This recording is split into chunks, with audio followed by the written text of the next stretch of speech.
What's going on, fellow Redliners? Welcome back to the channel, and thanks for tuning in. I've noticed in the comments section, a lot of you guys have been asking the question as to why I picked the Genesis Coupe over some of its other direct competitors. So what we're going to do today is answer that question.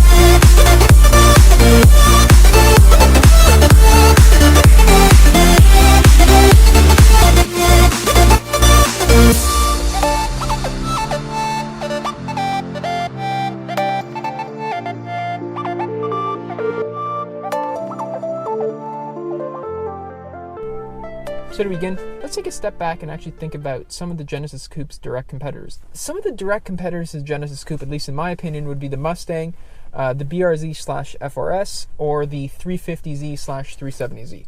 So let's start this video off by talking about the 370Z.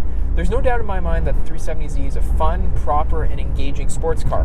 However, my problem with the car is that obviously owning a GTR, the similarities between the two would be too much. I was looking to diversify myself in terms of car selection when I bought this car, and the 370Z obviously doesn't have the same engine as the GTR, doesn't have the same power figures. However, the VQ engine architecture is very, very similar between the two. Obviously, one's NA and one's a twin turbo, and one's slightly larger in displacement. But at the end of the day, they sound very similar. They make the same mechanical noises. Now, some of those characteristics and similarities may actually be pluses for many people. However, for me, I was actually looking to get into something different, and the 370Z, for that reason, wasn't my selection. Now let's talk about the BRZ/FR-S. I actually have the opportunity of having a friend who owns one, so I've had some time with the car. I've seen it grow. He's done a few mods to it, and we've actually shipped both cars out to Mexico and done a few Mexico runs, and I'll talk about that in just a second. But that car is very, very agile, very, very capable, and super engaging, as everyone knows. The problem with it is that it's down on power. And a lot of people say that the NA Boxster engine is that way because it's very predictable, and I totally understand that. That is a way to do a sports car, and I don't question people who buy that car for that reason. However, we're talking about me here, and for me, I wanted a car that had a little bit more power.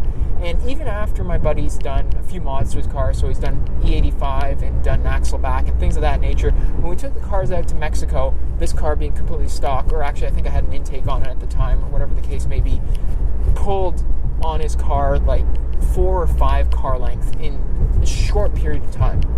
And that difference right there, for me, just kind of cemented the fact that the BRZ wasn't really the car for me. And don't get me wrong, it's a fantastic car. However, if I bought one, I'd have to start pouring money into it, just something like similar to what TJ's done with his car, doing supercharger and things of that nature. So I just want to reiterate that I think the BRZ is a very, very fun and capable sports car. However, my problem may just be unique to me. I just wanted a car with slightly more power, and I felt like if I went down that road and bought a BRZ, I'd actually end up becoming like TJ Hunt in the sense that I'd start pouring money into doing performance modifications, and eventually, bolt-ons wouldn't be enough, and I'd have to do something like a supercharger, which then you're into big, big money. However, with buying a car with a turbo such as this one, you can do some minor tweaks and with it and end up with 350 horsepower without dumping a crap load of money into your car. And for that reason, I opted out of buying the BRZ.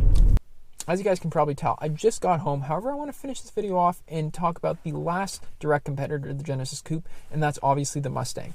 So, to give you guys just a little bit of background, I actually thought long and hard about potentially getting a Mustang over the Genesis Coupe. It has the Turbo 4 option and it also has the V8 option. I wasn't really interested in the V6. It was between really those two. So after seeing some of Matt, aka Subaru WRX fans videos on his EcoBoost Mustang, I decided that the EcoBoost would probably not be the right car for me. Why?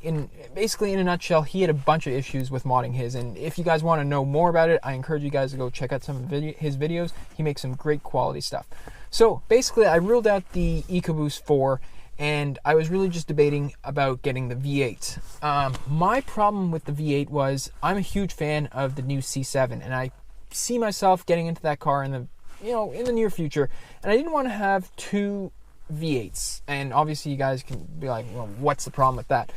I just wanted a little bit more diversity. I wanted to have a 4-cylinder turbo, aka this car. I wanted to have my 6-cylinder GTR, and eventually add the V8 C7 to the garage. So I have, the full array. I have the i4, the V6, as well as the V8. That, along with the fact that, when Matt reviewed this car and compared it directly to his Mustang, he mentioned that this car felt a lot more nimble and agile. And that's the exact same impression I got when I drove a Mustang.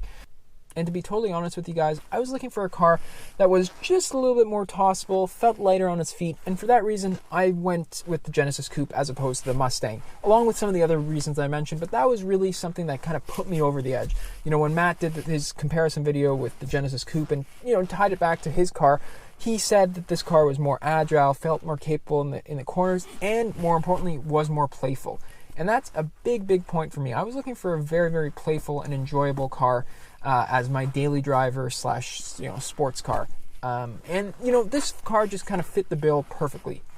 So I hope this video gave you guys an understanding as to why I picked this car over some of its competition. And I just want to reiterate to you guys that my opinions are solely mine. And I totally respect and understand why people buy, Genesis Coupe's competitors. Even me, I was super, super close to buying, a Mustang or even a BRZ. However, this car just slightly edged out in my opinion. And again, that's why there's so many different cars out there, because people just, have slightly different preferences that make them go one way or another. And that's totally cool. So I appreciate you guys making it all the way to the end of this video. If you did, please be sure to hit that thumbs up button and make sure you subscribe if you haven't already. And today's hint for the special car is that it is not a domestic car, i.e. it's an import. So take that and, leave your comments down below as to what you guys think it is. Appreciate you guys watching. Take care. Have yourself a good one. Bye-bye.